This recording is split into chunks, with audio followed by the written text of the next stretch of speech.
ছায়াপথে ছাই আমি মায়ের সাগর পাড়ি দেব। অসহ্য! অনুষ্ঠানের শুরু থেকে শেষ পর্যন্ত সব দায়িত্ব নিখিলেশ, অথচ ছেলে উধাও। 22শে শ্রাবণ আমাদের গর্ব, আমাদের বাড়ির ঐতিহ্য। আজকে প্রথমবার সেই ঐতিহ্য ভাঙল।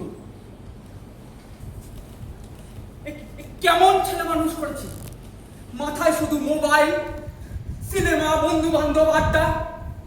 রবীন্দ্রনাথ, সংস্কৃতি কোনো দাম নেই।